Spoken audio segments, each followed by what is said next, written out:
Alfredo, explícame cómo es esto de que yo pago todo más caro, pero la inflación baja. Viste que en la historia económica siempre se hablaba, por ejemplo, del milagro brasileño. Cuando fue ese crecimiento en la década del 60, después el milagro coreano. Ahora lo que tenemos es el milagro de Milei. Todos los precios suben y la inflación baja. Ya está, es milagro, digamos. Hay una forma de mostrarlo. Digamos, vos no sos creyente. Bueno, acá los libertarios son creyentes. Sube todo. Vos fíjate que todos los portales, incluyendo el Destape, ¿cuál es la nota de comienzo de mes? Todos los aumentos de precios que se vienen, ¿no? Tenés los aumentos de precios de los servicios públicos, luz, agua, transporte,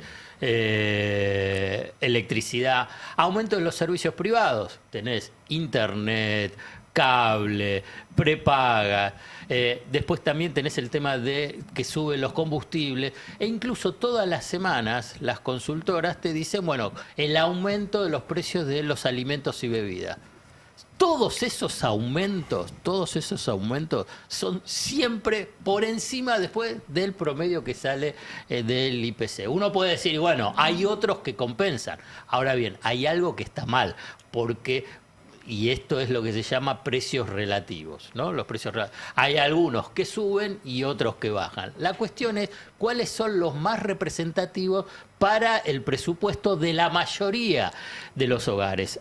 Hay un informe, y vamos a ver el tema del gráfico, que cuáles son los componentes que más aumentaron, ¿no? Vos tenés 12 componentes que podemos poner el gráfico si querés. Podemos ponerlo, son 12 componentes que hacen a la canasta de bienes, cuáles son los que más subieron y los que más bajaron respecto al promedio. Digamos, los que más bajaron son las prendas de vestir y calzado, fueron los bienes que más abarataron en términos relativos porque bajaron un 36% con relación al promedio de precios, o sea, en el medio. O sea pero ¿cuánto es que compran los hogares para prendas de vestir y calzado para tratar de decir, bueno, ¿vos sabés cuáles son los que más subieron? Viviendas, aguas y servicios públicos son los que más aumentaron su precio relativo en relación al promedio entre noviembre del 2023 y mayo del 2026. O sea, 30 meses. En concreto, lo hicieron 65% más sobre el promedio. Entonces, vos tenés, pero en una familia, ¿qué es lo que se consume más? Vivienda, agua y servicio público, más que prendas de vestir. Claro. Entonces, en el presupuesto de los hogares, ¿qué es lo que? Por eso la plata no te alcanza. Claro. Entonces, pero la inflación te muestra que está bajando. Otro de los rubros que también aumentan por encima de ese promedio son comunicaciones, que tuvieron un aumento relativo 26,7% más del promedio, lo mismo que transporte. Entonces, esto es el punto central. La tasa de inflación, hoy la tasa de inflación no representa nada, no representa de la vida cotidiana. Ahora bien, tiene un elemento político muy fuerte, que ahora lo voy a desarrollar. Pero ¿por qué no representa nada? Porque está en base a una canasta que es una ficción. Porque eso no representa lo que es el consumo de los hogares. No. Te voy a repetir, si a vos te aumenta, y esto es lo que ven todos los meses, todos los servicios públicos, los servicios privados, el combustible, y bueno, no te aumentan las prendas, o sea, de vestir, no me... ¿Y? Claro, no me cambia nada. ¿Qué te cambia? El otro día me decía una señora, la garrafa, la plata que gasta en la garrafa. Tenés un montón de cosas. Bueno, entonces no es representativo este índice de precios al consumidor, o sea que es parte de esta ficción estadística, porque es una canasta totalmente desactualizada desde el 2004, 2005, si bien después tuvo algún tipo de variaciones, digamos, no es representativo. O sea que esa tasa de inflación no representa qué es lo que sufren los presupuestos de los hogares. Ahora bien, tiene un componente político. Pero es que está legitimado esto. Cuando Moreno mentía, todos decíamos, es mentira. Entonces tenía poco peso político. Todos decían que era, todos, de los dos lados, la verdad. Nosotros nos puteaban porque estábamos entre que decía que era mentira. Hoy está legitimado por el sistema de medios esto. Te dicen, hay 15 millones de pobres menos, la inflación bajó, qué sé yo. Entonces...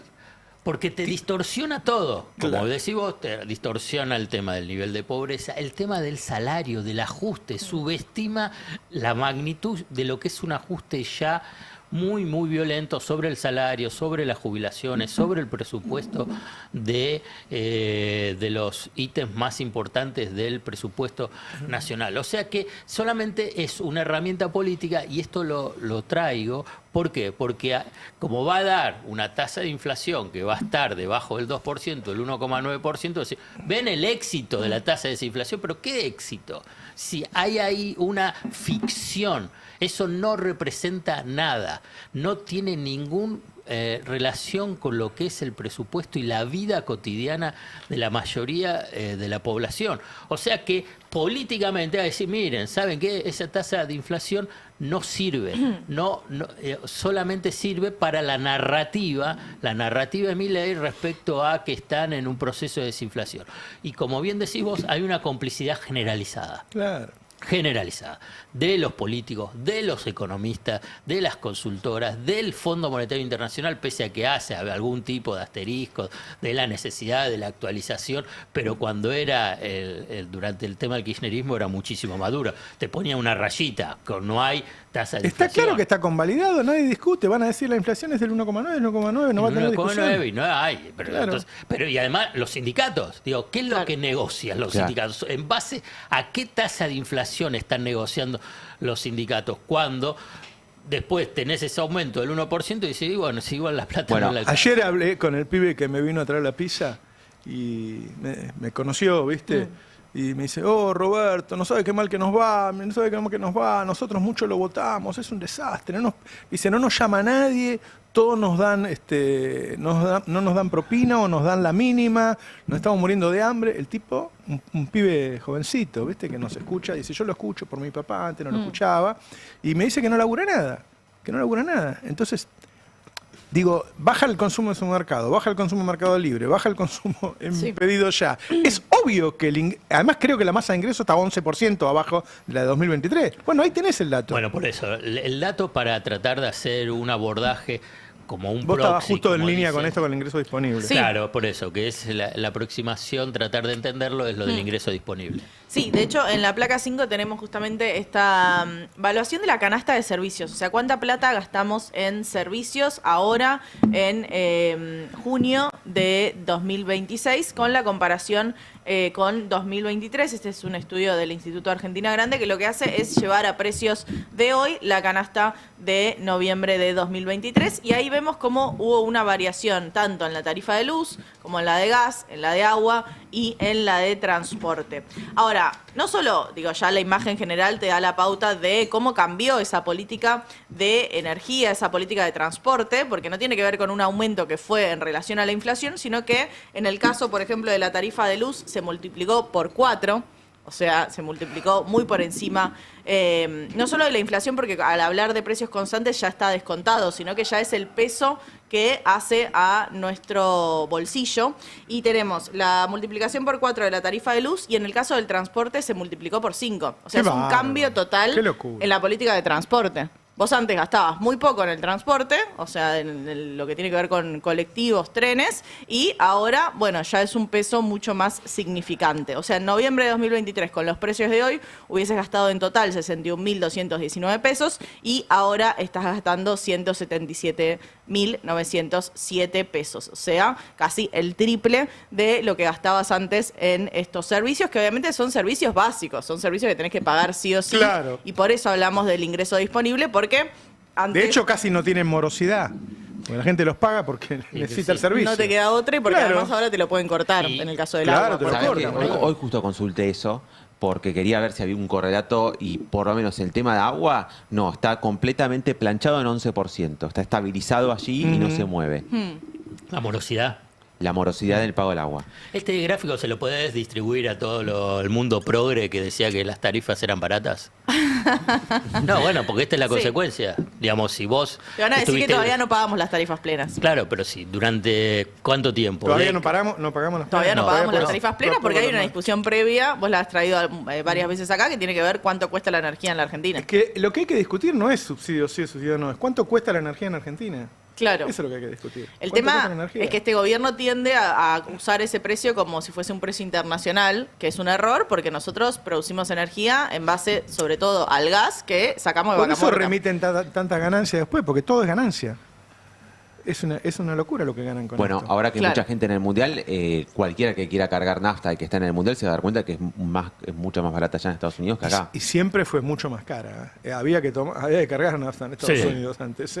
Bueno, Era muy ahí caro. hay, de nuevo, porque no es solo acá volviendo un poco al principio de tu editorial, ¿no? Pero acá hay un cambio que generó Milei que tiene que ver con un cambio en la política de transporte y un cambio en la política de energía. Donde dijo, yo voy a transferir el costo, lo voy a sacar de los subsidios económicos y lo voy a pasar al gasto de las familias. Y eso es una decisión de política donde dijo, bueno, la gente va a pagar más el transporte, la gente va a pagar más la luz, el gas y el agua. Y si no lo pagan, se los corto. Claro. Eso es una decisión de política. Vos podés tener otra perspectiva y decir, no, mirá, yo quiero que la gente le sea muy barato ir a trabajar porque quiero que la gente trabaje, básicamente.